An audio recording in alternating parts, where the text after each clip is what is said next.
Marjorie Taylor Greene, there's a slurry of words that I could use to describe you as an individual.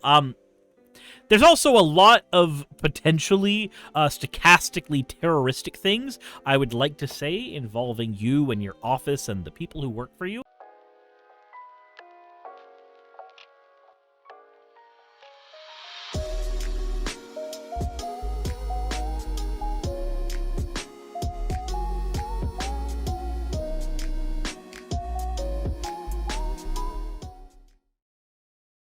Yeah, apparently trying to deal with you guys eating drywall has ruined my ability to do topics correctly. I want to talk about Marjorie Taylor Greene, who probably should be eating drywall, and instead I found myself screwing up how I began videos, which is weird, but let's get into fan art, and then we'll get into the things Marjorie is probably accountable for at this point. This one is from the Living Thrash Can. Practice that turned into fan art. Hope you enjoy it. So instead of choosing another anime girl to practice, you chose me? Dear God, you're pathetic. Wow, I'm a condescending asshole. Also, apparently, I have cheeks for days. The next one is from Kay and Friends. After Suris' April Fool's vid, I had to make this. Work in progress. Still deciding on the caption. We got the Onesler saying, "You're just like me now. You're just following your destiny." No. Bad. Bad. I know better than to let the entire Onesler fandom get a hold of me. I know better. Also, for those who didn't know, the Onesler has a fandom. Axo, that has Cream, made this last one. This was going to be for an animatic, but realized I missed something and I don't like the pose. He was going to walk to the camera. Still proud, though, so not letting it go to waste. Aw, well, here is Timer Coon, who I'm about to become a lot more infinitely familiar with again soon. As always, everybody, thank you for your fan art submissions. If you want your fan art to be shown in a future video, the best way to do so is to drop it in the fan art section of the Discord. With that all said, let's go ahead and talk about Marjorie Taylor Greene, shall we? Yeah, all fan art is canon. I don't understand what's wrong with all of you. Anyway, let's go ahead and get into things. Marjorie Taylor Greene leads far-right voices falsely claiming that the Philadelphia shooter is trans. After a devastating mass shooting that left 5 people dead in Philadelphia happened, misinformation about the suspected shooter ran rampant on Twitter, with, of course, politicians like Georgia Republican Congresswoman Marjorie Taylor Greene claiming the assailant was trans. She tweeted, "Another trans shooter," with a link to an article from the right-wing website The Post Millennial. The article used a photo from the now-deleted Facebook page that belonged to the suspected shooter, who was identified as 40-year-old Kim Brady Carricker wearing feminine clothing. Ms. Greene's tweets claiming the suspect was trans reached over 800,000 people and then sparked a slew of anti-trans rhetoric from Twitter users accusing trans people of conducting mass shootings and targeting children. However, in a press conference on Wednesday, officials confirmed that Mr. Carricker is not trans and, in fact, identifies as male. In an interview with The Independent, Mr. Carricker's grandmother said her grandson was gay and sometimes enjoyed cross-dressing, but had not gone any gender transition surgery or treatment, anything.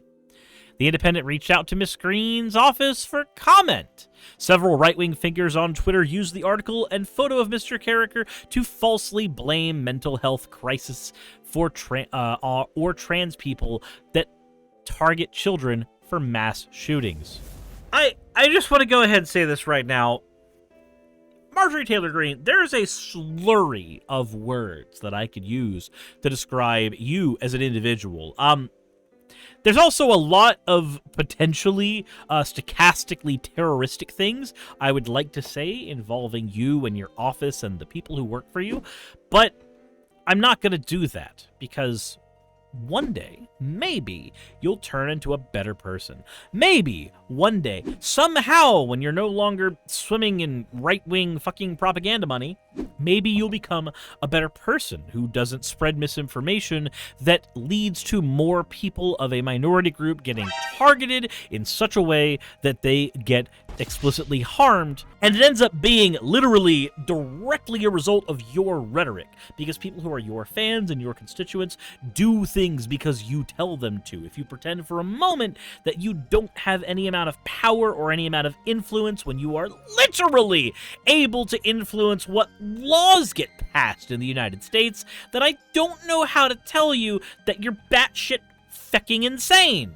But we live in a world where people like Marjorie Taylor Greene are able to not only get power, not only get fame, not only get money, but the most important part of all of that is the influence they're able to get. And then able to go into denial about, well, other people are grown adults, they're responsible for their own actions.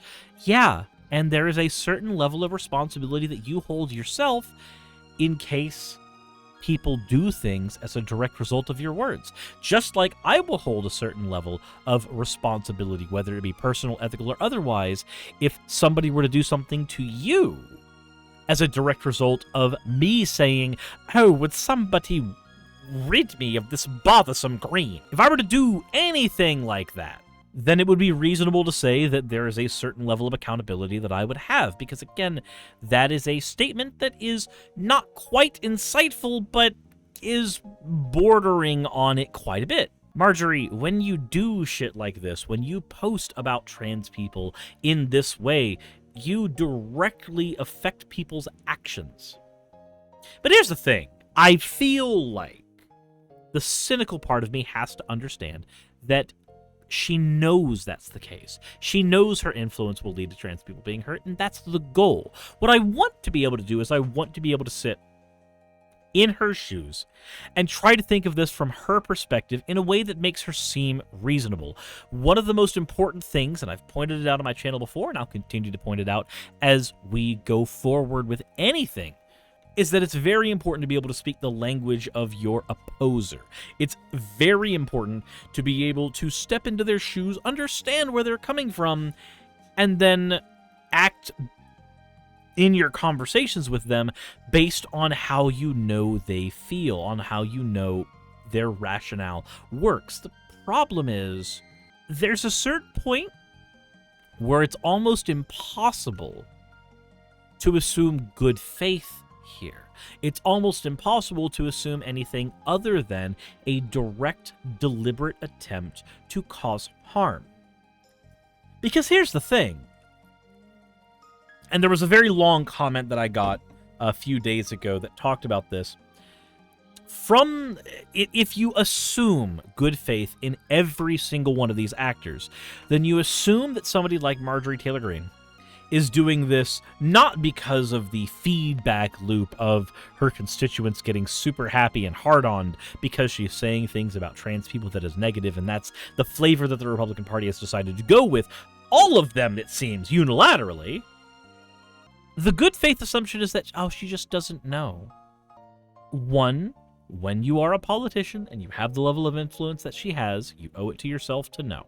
Even if I were to take that good faith steel man, let's pretend Marjorie's a sane and safe individual for a little while, that I put myself in the shoes of somebody that is having to bend over backwards to justify saying the most heinous things and putting on some of the worst lies possible that, again, will directly lead to harm of trans people. The good faith version of this is that she's a fucking idiot with a gun. The more realistic version of this is that she is deliberately trying to stir this chaos, cause this harm, because she knows that it's the thing that gets her votes. She knows it's the thing that gets her support and money and more power. Do not trust politicians. Do not stand them.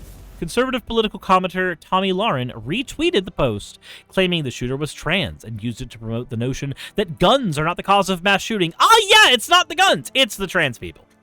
Shaya Rashik, the creator of Libs of TikTok, also falsely claimed that the suspect was trans. In the replies of each post, Twitter users made sweeping accusations about people in the trans community, implying that they're dangerous people. During Wednesday's press conference, Mr. Khalif condemned the online rhetoric geared at transgender people, specifically trans women of color, saying the language spewed by conservative press is violent and dangerous, and it's targeting trans women of color. I'm sure that Carricker will be punished to the fullest extent of the law, but we can't allow trans women and trans women in particular, trans women of color, to be scapegoats for bigots. After a transgender man killed 3 school children and 3 adults during a mass shooting at a Nashville cemetery school, many Republican leaders have used that tragedy to promote the argument that transgender issues are a cause of mass shootings. Ah, yes, despite the fact that the majority of mass shooters are, cis white male dudes, which makes sense because the majority of the population in the United States comparatively is still white people. You would think, then, that just based entirely on population stats, that we would see more of that. But no, Republicans want to live in this weird, bizarro world where actually, apparently, taking your antihistamines leads you to go down a road of crazies, and you start just shooting people. I don't know what to do in that world, because by that logic, all I have to do is give somebody a bottle of progesterone, and then I guess they're just gonna take an Uzi and pretend that the next school they walk in is a game of Fortnite. But seeing as that doesn't fucking happen, I don't think it's the trans people that are the problem. If a trans person does something like that, it's not because they're trans, it's because they're a bad fucking person. There are bad people who are trans. Some of them are called Blair White. A report from Vice News found that a review of Mr. Carricker's social media profile showed that he repeatedly posted about gun rights, supported Donald Trump, and supported the Black Lives Matter movement. Mr. Carricker's grandmother said her grandson was very political and held anti-government views. The 40-year-old allegedly killed 5 people and injured 2 others after using an AR-15 style rifle and a handgun to aimlessly fire gunshots in a neighborhood in Philadelphia this week. Mr. Carricker was charged with 5 counts of murder in addition to the other charges in a preliminary assignment Wednesday. Now, here's the thing. I actually did a little bit of cheating. So the report from Vice News does not actually say, from what I was able to read, that Carricker even supported the Black Lives Matter movement. When we look at the Vice News article, which this is pulling its information from, and we type in black, a review of the suspect's Facebook by Vice News suggests that he was more concerned about stopping gun control legislation than about Black Lives Matter. So the Independent article that says that he supported Black Lives Matter is not supported by the thing that they literally posted here. This is why it's a good idea, generally speaking, when you are looking at news articles for any reason, to look at multiple sources. Looking at a single source for news is fucking stupid. Because when you do that, despite 99% of this article seeming fine, little things like that slip in. Somebody types that out because they're on a deadline, and then you realize that, oh, the thing they link to doesn't support that at all.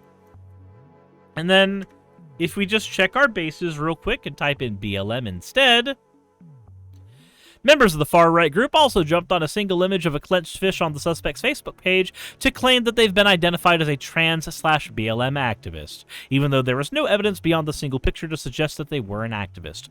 Also, the clenched fist was not just Black Lives Matter. The Black Panthers used that at a point in time as well, so it's not strictly just a Black Lives Matter thing.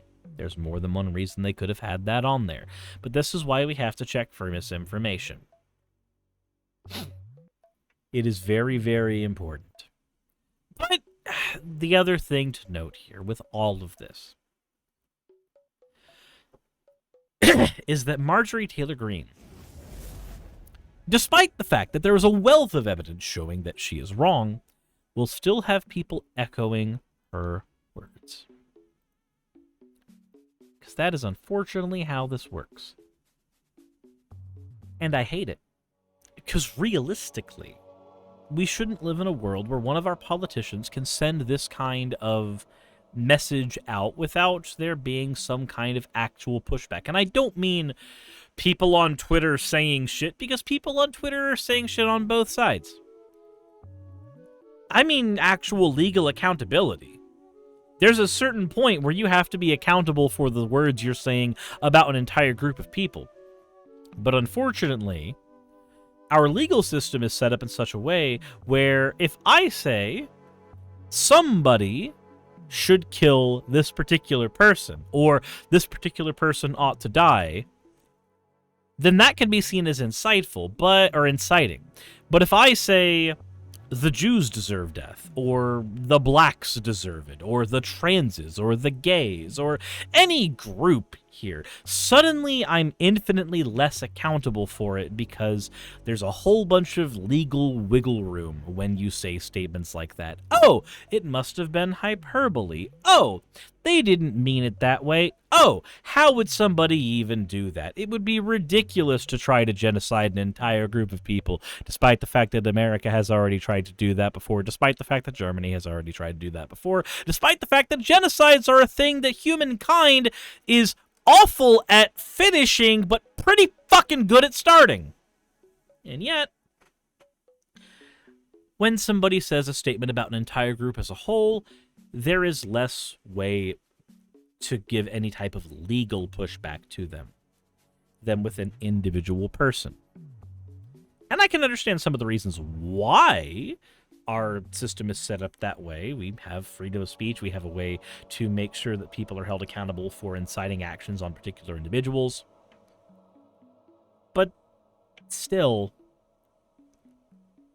I feel like maybe that's a particular flaw in the system we have right now, and maybe that particular flaw just might kind of sort of be in the middle of being exploited by a whole bunch of people on the right wing of politics, and maybe, just maybe, that exploitation of that little loophole where you can say basically genocidal rhetoric without any type of pushback whatsoever from the legal system means that things could get bad. I don't know. Maybe I'm just throwing that out there. Maybe we're on stage 4. Arguably stage 8. Who knows? Some dandy in my YouTube comment section is probably going to tell me exactly why I'm wrong, and the word genocide is way, way, way too strong of a word to describe the thing that it was built to articulate. But you know, I'm not Marjorie Taylor Greene, which means I'm not a super smart politician type person who definitely totally earned her way into office. Anyways. So Nubian says AR-15s are weapons designed for war? No. Not really. Not really. But anyway. As always, everybody, let me know what you think in the comment section below. Hit the like button if you haven't already, subscribe if you haven't already, and as always, insert end video tagline here.